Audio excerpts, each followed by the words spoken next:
Okay, let's get started. Welcome everyone. Welcome to the first LinkedIn event that we are conducting, and we are grateful that you have joined even on weekends. And because we were not having times on weekdays, so we were not able to conduct these sessions. So let me set the motto for this event. So the motto of this event is to make more awareness about data engineering and the work that we are doing as a data engineering staffs. So Kamran is a co-host with me for today's event. So Kamran has worked with company like Expedia, Samsung, and currently he is working with GoDaddy. Okay, so Kamran has history of working with the software engineering and data engineering both. So he will be talking about how someone can move from another domain to this data engineering for interview, and also for getting ready with the jobs. So he will be targeting that thing. So let's get started. Uh, I hope we are clear for our motto and other things. And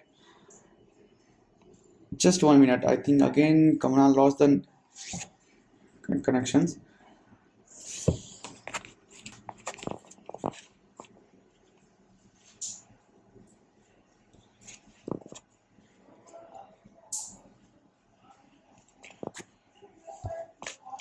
Just 1 minute.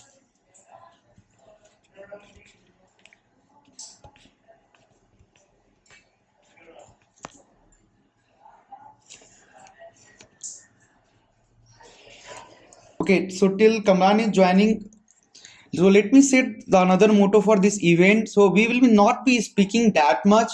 We will be trying to speak less, and we will try to cover as many questions as possible. So if somebody has relevant questions with respect to data engineering, we will try to take that. We have also got couple of questions when we posted about our event. So we will be answering those questions. Okay. So let's get started till Kamran is joining. Okay, so to start with, the first thing that we will like to make very much clear is that what is data engineering. If someone does not know anything about data engineering, how someone can just think data engineering in a very layman terms.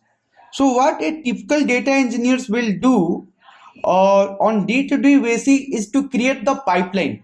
When I say pipeline, it's basically a big data pipeline. So what does big data pipelines do? So big data pipeline typically consist of ELT or ETL type of processes. So what does ETL actually stands for? It actually stands for extract, transform, and load. So most of the pipeline that a data engineer is dealing is consist of this type of scenario. Like there will be some source, and then a persons will be taking the data from that particular source. The data engineer will be taking the data from that particular source, will transform it, and then it will load to some systems so other can use it, like some BI developer can use it, some data science person can use it. So this is the typical work of a data engineer. But this job is really different with respect to different companies and with yeah, hi Kamran. Okay, I think we can hear you now. I'm just covering data engineering. Hello. Yeah, Kamran, I can hear you. Can you hear me?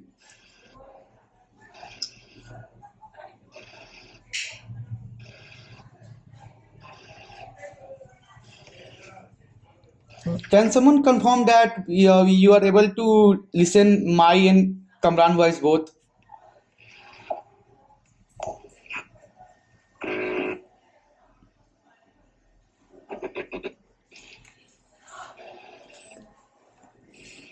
Okay, Kamran, can you start speaking? Yeah, I can hear you. Can you hear us?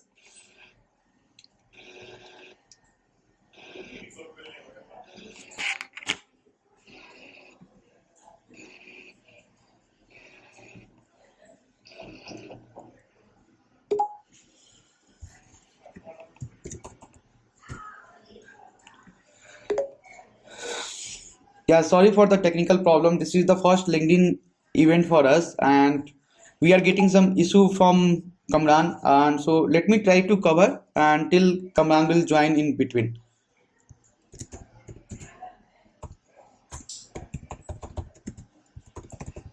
Okay, so you understand, right? The work of data engineers is to create the big data pipeline. It mostly consists of ETL, where there will be extract, transform, and load. But the work of data engineers is very different with respect to company. So if you are working with some company which is trying to create some product, based on the data pipelines, so it will also involve some of the technology with respect to backend development. Like you are required to understand how backend systems work. Like if you are working as a backend developers, there are certain way of writing codes.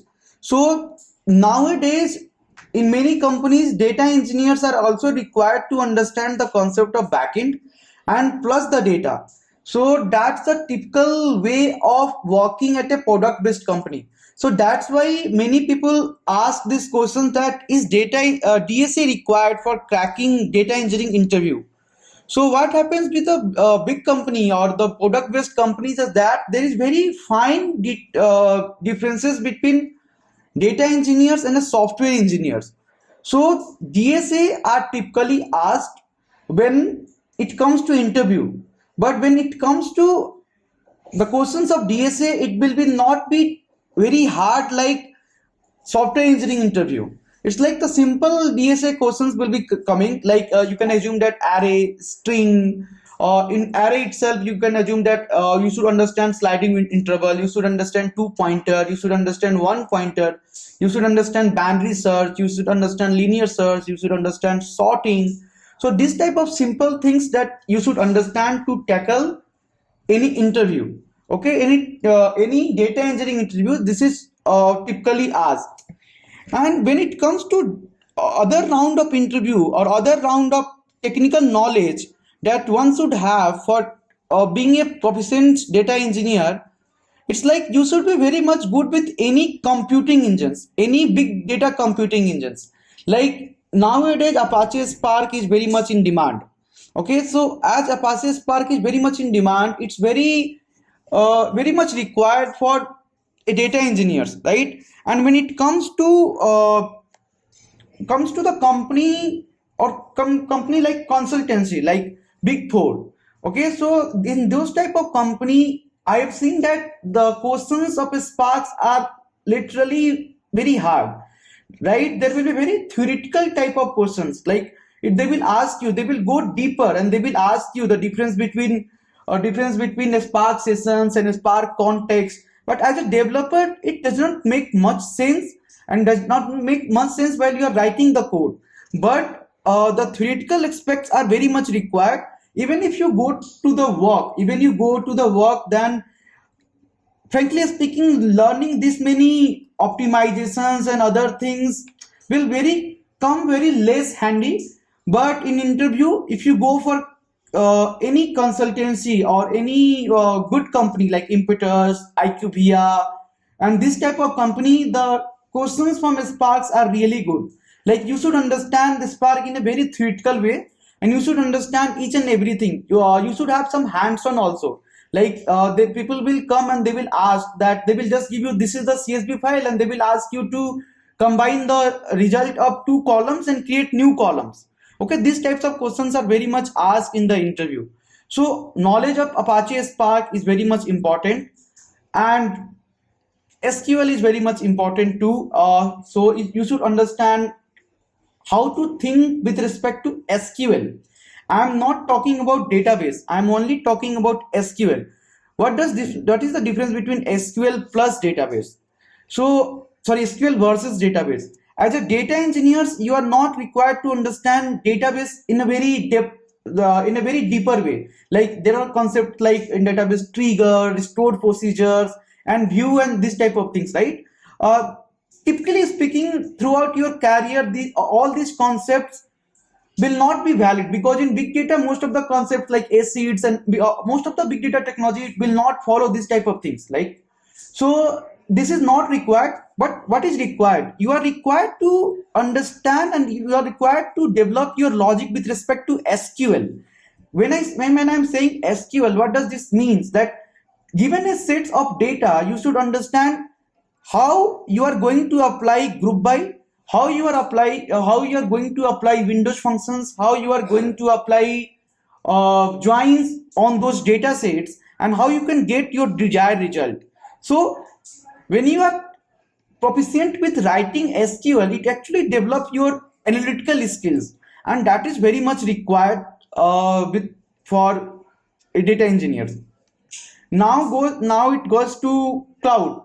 So cloud is very much asked or very much required now, very much required with respect to data engineering, because many companies are using cloud. So, and don't have this type of tendency that I should become very proficient with GCP, then only I should go with, then only I'm going to give interview of data engineering. No, it's not required.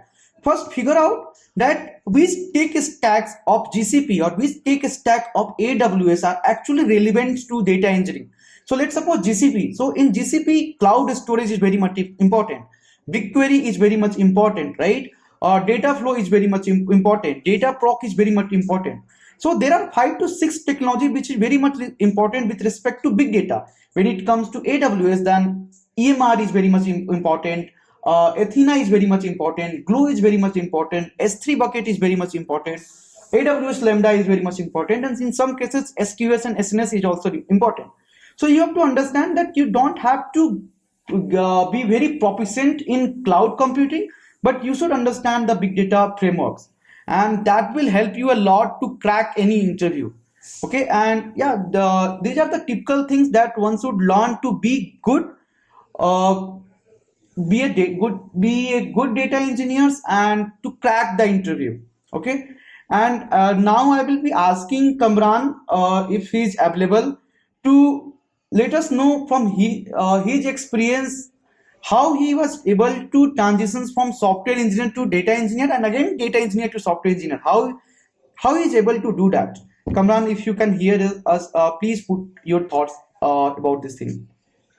Yes. So just show a raise of hand if you guys can hear me, or Ankur, you can. Yeah. Now you are very much clear and very much audible. Thank you so much. So thank you so much, Ankur, for inviting me first of all. And guys, I'm an engineer, so I'm just here to share my experience, and I hope you guys can benefit. So like Ankur was explaining, the typical tool set that is required to do the job. So that's, you need to begin with somewhere and something. So for that, previously I published a guide in which the typical tool set that a data engineer, as a data engineer, you should start with. Given my experience, how I switched from software engineering to data engineering, and what's the advice that I would like to give for people who are already in a job and would want to switch. So the first thing that I would like to say is that start with why you want to switch. I mean, just give a deep thought about why you're looking for the switch with respect to, are you thinking that, are you bored in your current role, or you think that the money opportunities are more in data engineering? So you should be very clear that why you are making the switch. The second point is, just to get the hang of what data engineering means, I would request you guys to identify the data teams in your current company. So for example, you might have people from data engineering team that you interact with on whose world table, or there are your downstream people, or whatever source of communication that you have. Try to reach out to them and understand what kind of problems that they are solving and how they are solving. So what and how. With this, you will actually develop your mindset whether it makes sense for you to switch in that team or not. So that's why I'm just figuring out that you should start with why you want to make the switch, and try to drive some data points based on the people who are already working, maybe your friends in other companies that are already working, or the colleagues that are already working, and try to gauge that problem that are trying to solve. And then if it interests you, then also take a second step in which you identify what are the tool sets that they are using to solve the problem. So for example, in a typical company, a lot of tools will be common, like they'll be using Git, they'll be using Kafka, you guys are on the same cloud, for example, AWS. So there'll be an intersection with respect to a tech set that they are already using, but there will be few things that they are using with respect to developing data pipelines or orchestration. So for example, they are using EMR or they are using Airflow. So there will be some intersection and there will be some new things that you would want to learn. So what I'll recommend is that if you have made up your mind that, okay, it is a lucrative with respect to learning opportunities, or you see that there are more monetary benefits in switching to data engineering, and you identify it and you made up your mind, you've taken all the data and you've interacted with your peers as well or your friends. Now the third step will be to start exploring those tools. I'll take specific examples. For example, you saw that people are using Spark for writing data pipelines and they are using EMR as a compute engine. So these are two new technologies that are new to you. So start investing some time in learning those technologies, write some code, get your hands dirty, spend a week or two learning about those technologies, and don't just go full on mode that now you will do PhD in Spark. No, you just have to get the hang of technology. Okay, this is how the technology works. Then come back to the original person with whom you have interacted and identify what kind of problems that they are solving. Since you are in the same company, you can have a look at the code base as well, right? So these are data points that you will accumulate throughout your journey, in the sense that you are identifying the tool set, you are learning the tool set, and then you are also have a first-hand experience of problems that they are solving. After that, if you have done during that learning, I'll recommend that whatever medium you are following to learn, make sure that whatever code you're writing on your own, push it to a GitHub. Create a repository and push it to the GitHub. Why? Because it is a proof of work and it is very important. When you are pushing the code to GitHub, it will act as a proof of work later point in time. With respect to, you can share that work with whomsoever you are talking to with respect to the job opportunity. So this is a very tangible thing that you can show. Now, I would recommend you to try to make a switch within the organization, because that is very easy. That is what I did myself as well. Mine is a different story, but I'm just telling you what step that you should take that to get into a data team. Now, with that point, once you have spent like 1 or 2 months learning the technology, don't spend a lot of time, just spend 1 or 2 months, then start talking to the people manager in that team with respect to internship opportunities. So for example, I hope there are companies that allow people to go on internal rotations for like 2 months or 3 months or 4 months. So try for that. Talk to the engineering manager of that team or the tech lead. And also at this point in time, I'm not sure how your company works with respect to how encouraging or discouraging they see if you are going for internal rotation. But going for internal rotation is a little less barrier than applying full time for the particular role in that particular team. And when you will be doing the internal rotation kind of thing, you will be getting the hands-on experience with respect to you'll be solving the problems and you'll be getting the experience. You will be having some projects in your resume so that you can showcase those projects when you'll be applying outside. So in that matter also it works. So identify those opportunities, go and do the rotation. If you think that doing the rotation will make your position in the current team a little bit flaky in terms of your current engineering manager will not like it. So that is your special situation. In that case, I'll say that directly apply for internal role. What I did was I never went for internship. I just applied for the role. I interviewed internally and then I moved. So this is what I did. But there are both options possible. Make a wise choice with respect to which option you choose. I think internal rotation for few months is less threshold because I think they will not take your interviews. But if you think that it's not the wise move and you should apply full time, so still start inside and make an internal switch. Once you make an internal switch, you are working as a data engineer. Just learn with the problems, involve in the community, learn with the problems, see what other people are doing, spend 6 months to a year in the current team, then you are good even to apply outside. So that's what I would like to share with respect to how you can make the switch.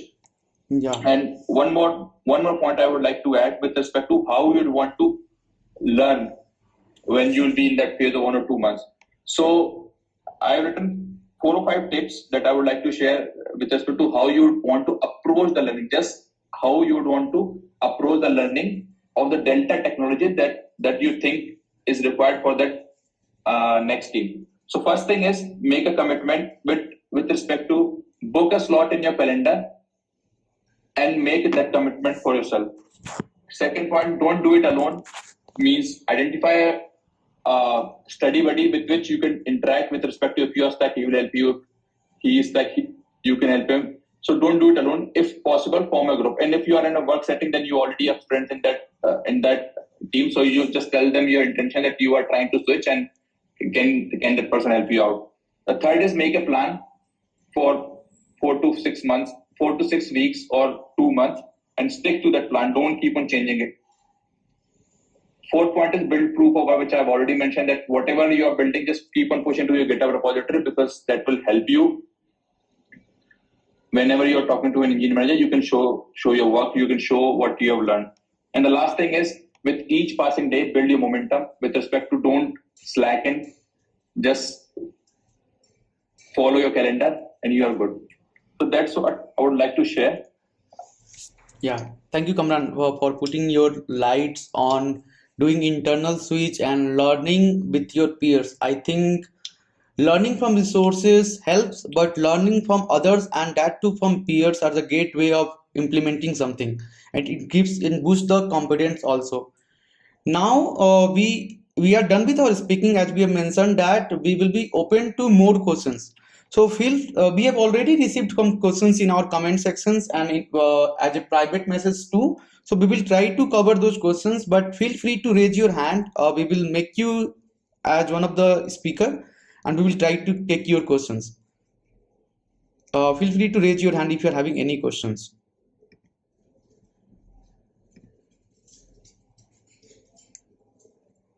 Hey, hi, Madhav.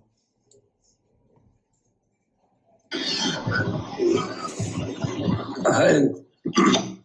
Sorry, I have a little bit cold today. Yeah, not a problem. Yeah, currently I was working, I am Madhav, currently working as a AM content author. Hello. Okay, yeah, we can hear you. Yeah, I was going to switch, I was taken up the one of the big data course, but I was in the middle of it. But there is an opportunity in AM as well, Adobe developer. It was into totally front end and back end as well. And whereas to data engineer, it was totally into back end development of the software. Which one I need to choose? I was in confusion, which technology should I go further? So when you say backend, what will you please specify what technology that you are actually going to use? Sorry? So I'm saying that when you are saying about the backend, can you just mention, do you know that which other technology that you are going to use for two different things that you mentioned? Yeah, sure. As part of Adobe developer, it was into the HTML, CSS, and as well as Java, and we use for XML. And whereas into the big data course, which I was going to take, it has Apache Spark, and all big data courses related Apache. Okay, so it depends upon, it will depend upon your interest and your way of working. So there are many who comes to us and just mention that they want to join into data engineering. So first thing that one should understand, that data engineering seems very fascinating from outside, but it is actually a little boring when it comes to many companies. There are many data engineers who are actually writing just the normal ETL pipeline, where they will just take the data and load into some systems with very minimum transformations required. And some people gets bored also.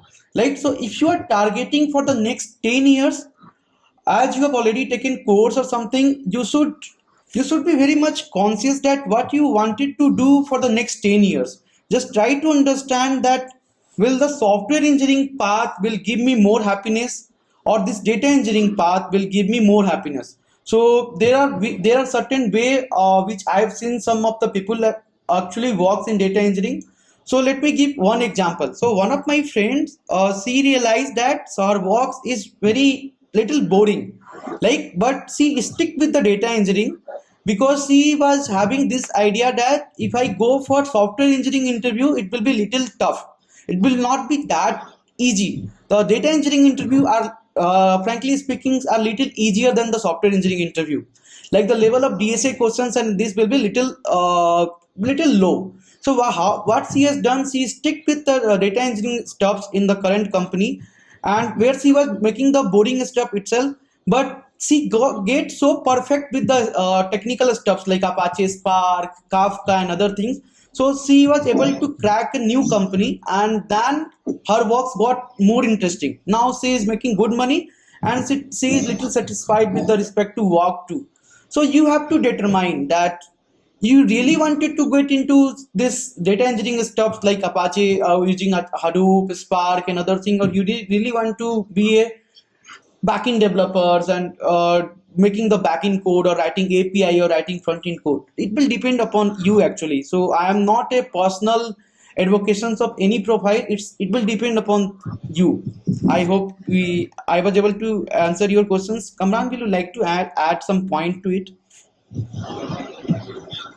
Yeah, Ankur, like was totally agree what you have said. Like I will take up your points as well. Like as part of like in the future, like what is the scope of big data? It will be increasable, like long term. It should be, but it's that this is the very drastic changing technology and changing career. With this AI coming, I am little cautious.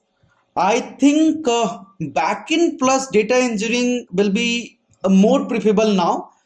With chat GPT coming into picture, I can see that many of the things chat GPT can actually do.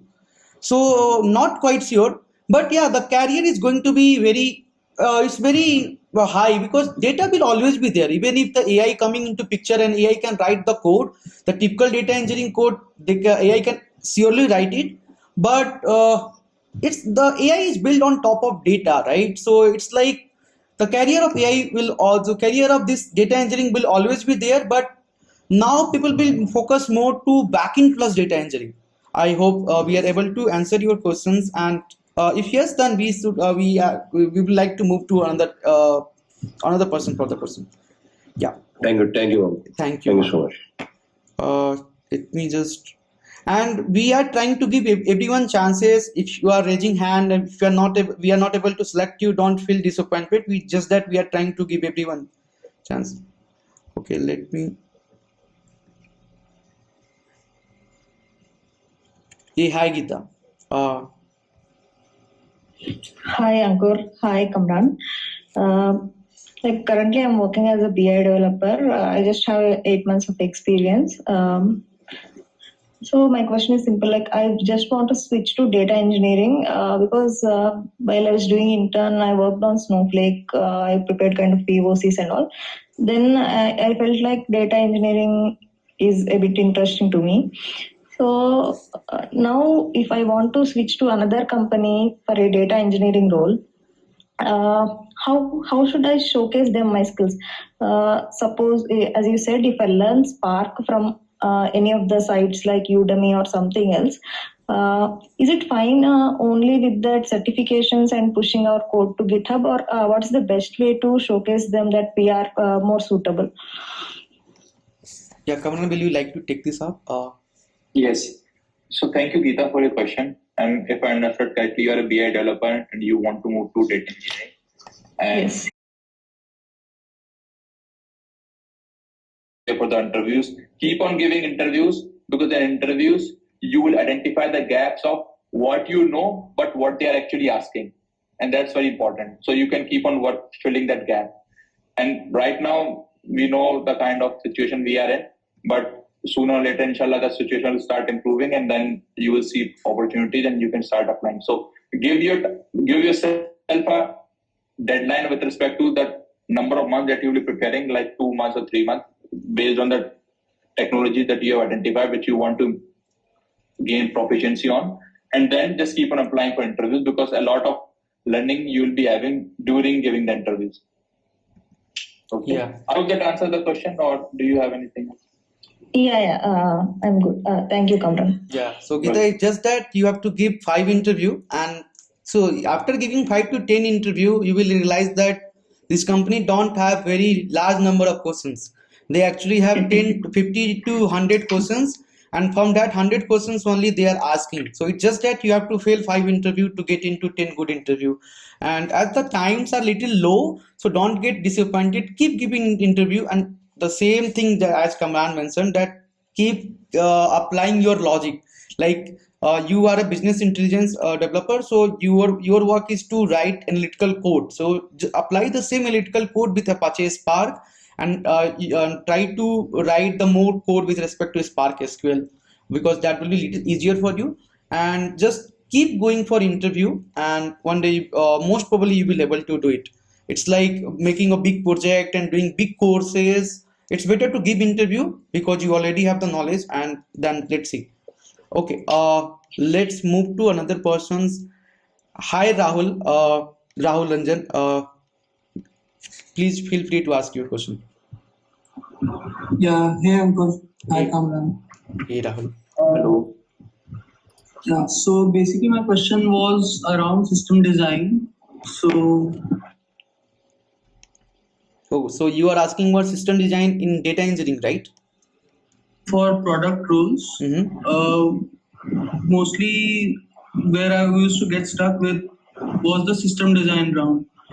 Like HLD was still fine, but LLD was something like which I did not Yeah. have much hands-on, and like did not have much experience also there. Right. So how to go about it, like for system design specifically? Okay. So I would like to give answer. I have taken near to 12 interview now when I joined Walmart. And the most of the interview we face that in candidates is actually stuck in this LLD round of this system design round. So let me first make what system design actually means in data engineering interview at product based company. See, system design, it will not like when you go for system design interview system design round for data engineering role, they will ask you to make Zomato, or they will ask you to make Swiggy, or they will ask you to make staircase or something like that, or elevators. Typically they will ask you to create a batch pipeline or create a streaming pipeline. And how you can actually develop this system designing thinking, I think it will not come with any course. How you can actually develop it, that you should start making a project, right? So for you, as you are targeting a product based company, you should at least doing, if your current work involves a good project, then you should understand each and every component of that particular project. If your current work involves a good project, if it does not involve, so what you can do, you create a sample project, and then you have to implement each and everything. Like, to give an example, let's suppose you are targeting any product based company which demands some streaming, right? So you should understand what back pressure will do, how you are going to apply the lag there, right? How you are going to calculate lags and other things. If you start thinking the particular pipeline as a product, like it should be very much reliable, it should be very much it should be very much scalable, it should be very much like it should throw error whenever there is something, or it should throw that it is actually using more resources. So if you start applying this type of thinking skills now, you will able to crack this system design rounds. It's just that you have to give little courses to your pipeline, your existing pipeline, or make a demo pipeline, and just try to address each and every questions by yourself, right? So to give you an example, let's suppose you are very much you do know your data very much, right? You are very much knowing about your incoming data, and let's suppose if there is some smaller data and if there is some bigger data, so you are using a Spark, so you will do the broadcast join, right? So this type of thinking you should have, like you should firstly ask as many as questions to the interviewer itself. If he is asking or she is asking you to about designing some pipeline like batch or streaming, then you should ask the questions that, oh, are we aware about the data that we are going to process, or it's just the random data? So you have to keep asking questions to them, and once you are clear, you will able to answer most of the questions, because all those questions you might have noted it down, because you do understand your system in a lot clearer way, or you do understand your demo project in a clear way. Like you should understand CAP theorem, you should understand what consistency, what ability, and what partition tolerance actually means, and you should apply these type of things in your current project. And even if you can't apply, you think that, is my current batch pipeline support only consistency, or it's focus on availability? So if you start focusing this type of things, you will able to crack it. Kamran, will you like to add some more point on this? Yeah, so you have already covered the technical aspects of it. So I'll just cover one or two points in which you say that you are not able to clear the technical round. So the first tip that I'll tell you is listen to your interviewer very clearly and ask questions. Whenever he is giving you a question, ask follow-up questions to understand the problem better. And then, based on his feedback, deduce two things. First, whether it is a big data problem or not. Maybe it's just a CSV file that is kept on S3 and size only 10 MB, and you are just throwing Spark into the mix. It's a very big red sign. Ask about the data. The problem that he is giving, try to deduce whether it is a batch pipeline or streaming pipeline. You have to deduce that. A good interviewer will not tell you, okay, you have to design a batch pipeline. He will give you a problem, and then you have to deduce whether it's a batch pipeline or stream. Then once you deduce that, Ankur has already given you a lot of tips with respect to the fashion. So just keep these two things in mind for your next interview. Okay. I hope I hope we are able to answer. Yeah, that it. helps. Thank you, Rahul. So let's move to another person's. Arshad, will you like to ask your question? Yes.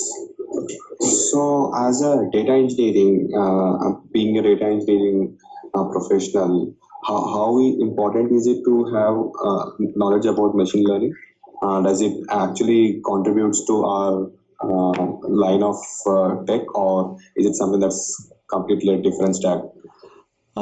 Frankly speaking, it does not add more things. So data engineer is a very different stack, and machine learning is a very different stack. It's according to my career and my knowledge, whatever data that we produce.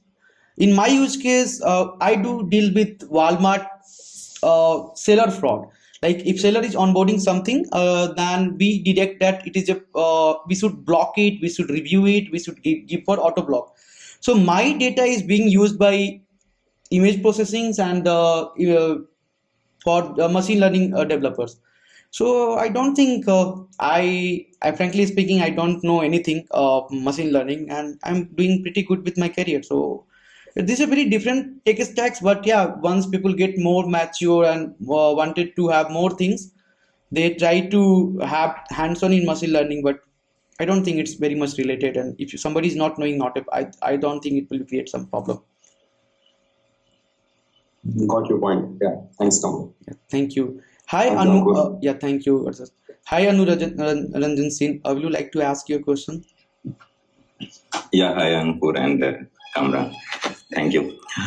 Actually, I wanted to know that, means just for this conversation, you have mentioned that data engineering, okay, now, and whatever I have listened, means from starting to 20 to 30 minutes. In between, actually, I was not there for 4 to 5 minutes due to some problem. Okay. So, means I didn't understand that. Means you know that means in the market there is just so many tools there. Right. To do that one, correct? Right. Like SQL, SAS, so many things, means big data and so many things. Right. So it is very difficult to that means the candidate which tool they are going to use, because if I'm going to search that, to switch, that means the new thing. Okay, now.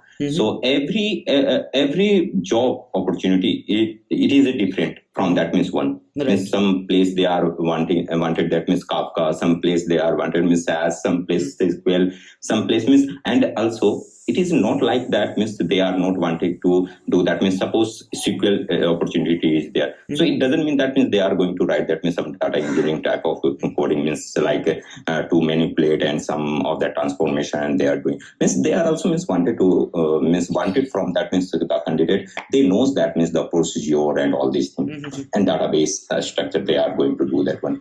So means which part normally we are going to concentrate on to. Yeah, so I will If like, we yeah. want, I would like to answer these questions. Yeah. So this is one of the typical questions that we receive as a data engineers. So there are like people will connect and they will ask, oh Ankur, oh Kamran, there are too many steps. Which one should I learn? It's like there are lots of things to learn, and how should I focus on? So there are actually in data engineering, we do accept that data engineering is not like learning. It's just the front end thing. Like you learn React and you are good to go for the jobs. You learn Spring Boot or learn Django or Fast API and you are good for the backend development. So data engineering is not like that. We do accept that. Like it consists of many things, but if you try to categorize it, it's actually like, see, there is something called compute engines. Like most of the like Spark or Snowflake, or we can also add BigQuery is not a computing engine, but let's add it. So it's like these all processing tools, if you think, are actually based on SQL perspective, like SQL thinking skills.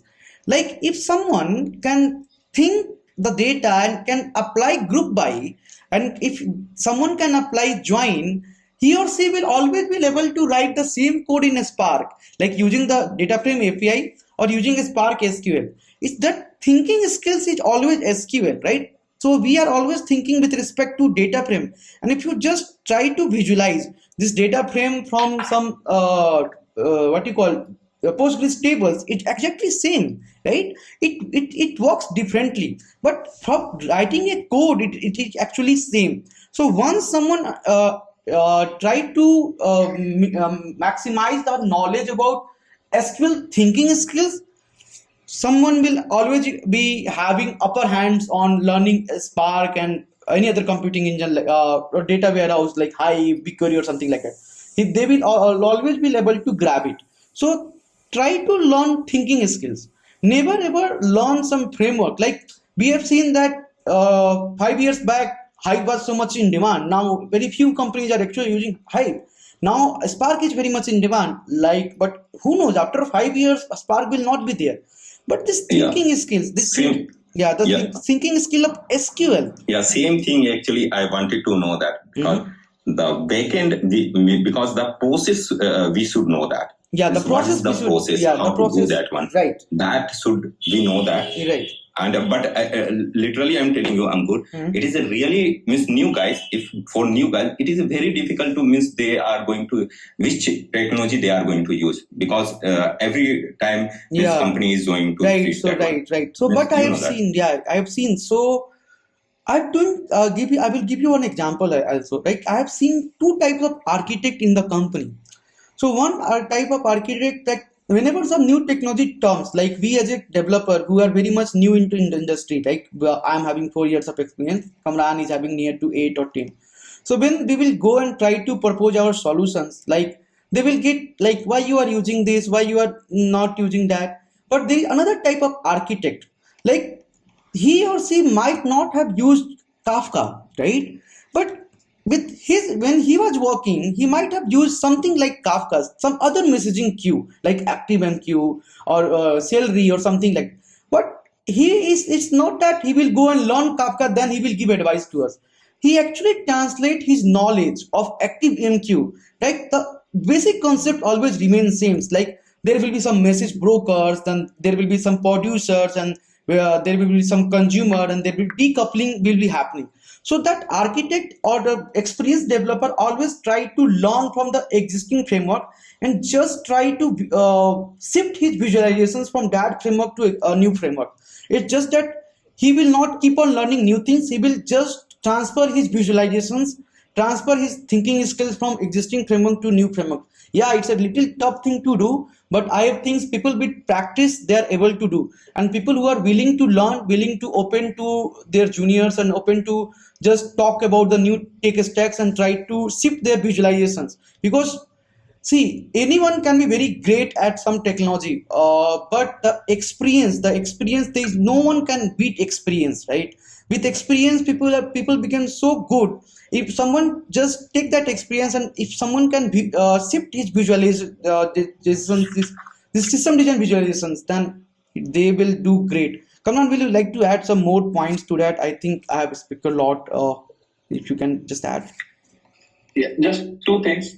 So whoever was asking the question, just follow these two things.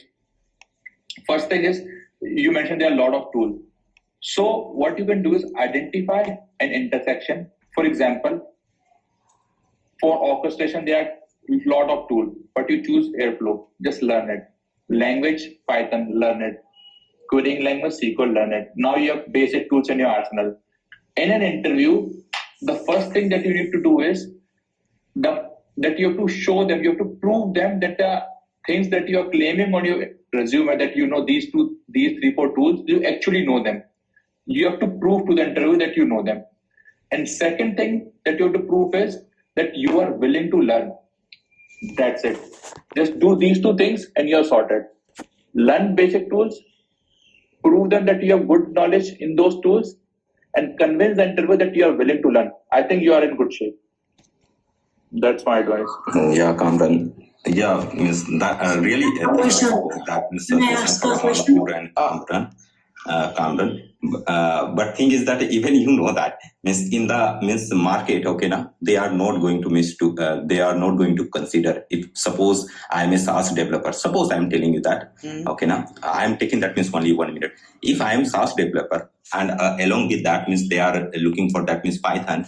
So you know that means if we know that the concept how to do that, we can do, because everything is in Google. We can find out that the solution, but they require that means the good knowledge on that.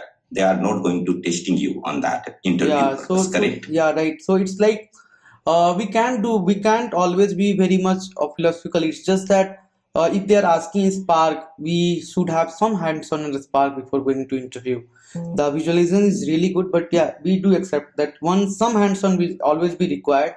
But good developers will always do some hands-on and more visualization shift. Like shift the visualization, shift the knowledge from one framework to another, and they are good to go. Okay, I think Anu, we are able Thank to. you. Yeah, thank you. Thanks, Ankur and Kamran. Thank you, Anu. Let's wait for. There are a couple of other developer also. We will get back to you. Just hold. Hi, 𝗫𝗱𝗶𝗶. Sorry for keeping you waiting. Will you please ask your question? Hey, hi Ankur. Hey, hi Kamran bhai. So I am fortunate to work with Kamran bhai. Yeah, so, that's great. So I have a question for both of you. So on ever-changing landscape of data, where it got evolved from data warehouse to data lake to lake house, and then we are hearing buzzwords like data mesh. Okay, what do you think how the data management style will go? Where are you also thinking things will data pipelines will change mostly from batch to event driven in future? So thank you. The only one question I will like to answer, other question I will leave for Kamran to answer. So event pipeline, this will not happen because event pipeline is so costly. Company will never do that. It's like company do consider about their cost a lot. So if they will find that the cost is increasing, it's like, let's suppose some decision is only going to be taken after 24 hours. Why they will ask to make it a event pipeline or streaming pipeline? So yeah, means it will depend upon the use case, but the streaming pipeline will really increase. That's for sure, but not every batch will convert into event or streaming. and open to Kamran for other questions like data mesh and other things. Kamran, will you like to comment? Yes. So Mangesh, this guy can call him directly, but still he's asking. So Mangesh, regarding your question with respect to that, there are a lot of changing trends in the market. So what shall we do? So these things will always remain, and these things will keep on increasing. What you can do, or what I can do, is just have a basic knowledge about what these things actually mean. For example, why data mesh, what Zamak is trying to explain with data mesh, why Databricks guys are pushing lakehouse architecture. So a basic understanding of that. But in your current role, try to identify things that your current company is moving, and learn and adapt your learning with respect to that. So for example, in your company, if they are using tool X and they are exploring tool Y, so you also continue to explore tool Y. Why? Because if they move it to that and you bring that skills to the table, you are in a good shape. Secondly, knowing so many things will create a problem. Why? Because if in your resume you are listing a lot of things, but you don't have hands-on experience with respect to working with those tools. So for example, you mentioned Kafka and you just have cursory knowledge of Kafka, but you have never worked with Kafka, and the interview now expects that since you mentioned Kafka, you should know Kafka. So then you will be in pretty much precarious situation in which he'll be asking a question, then he'll just be rejecting because you claim to know certain tech stuff, but you don't know it. So the thing is, where your company is moving, try to learn those tools first, but on side by side have a cursory knowledge of what these things means. For example, data mesh or lakehouse architecture or new event streaming platform, or whatever they are building. So have a balance of both.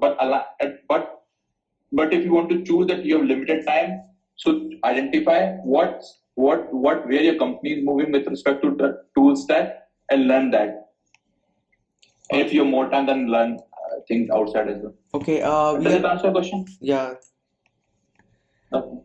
Hi Mungesh, I think it answers out your questions. We are moving out of time, so we'll just like to take one more questions from one more person. Hi Lakshmi, would you like to add your question? Okay. Sir, could you please tell me about the difference between data science and data engineering? Are they totally different? I would like to answer these questions. They are interrelated and they are very much different too. It's like there is very ongoing talk about it. So it's like data engineer consider plumber of data scientist. So it's like data engineers will prepare the data for data scientists in the most of the scenario, and data scientists will take that data and will try to have their models ready on top of that. So this is the very basic differences. But we will if you explore, then there are much differences, but we are trying to keep this answer much short and things. Thank you. I think it answered your questions, and yeah. So we will not be able to take more questions now, and I hope everyone enjoyed our sessions. We are out of the time, but feel free to message us. Feel free to message us individually, and we are trying to have these sessions regularly. Like one session will not help. So one session will not help, right? So we will try to keep these sessions regularly whenever we are getting some times, and then we will like to be very specific about our sessions. Like this was very general sessions, like data engineering in very open platforms. Then in the next sessions we will try to take something like streaming, or only the streaming, or Spark streaming versus Fling, or Spark streaming plus Kafka plus MongoDB, or optimization in Bash pipeline. So we will try to have certain things. And Kamran is asking if some people want, we can extend, but it's already 1 hour, Kamran, and we are able to answer most of the questions. I think only 2 or 3 are left now, and so that's why we are skipping. I'm thankful to Kamran for his time, and he is in the month of Ramadan, and then also he is able to join. We are really grateful to Kamran for his time and effort that he has put in. Thank you, Kamran, and thank you. Kamran, would you like to add some words? Yeah, thank you so much for having me. Yeah, thank you, Kamran. And everyone, feel free to tag us, or comment on our events. So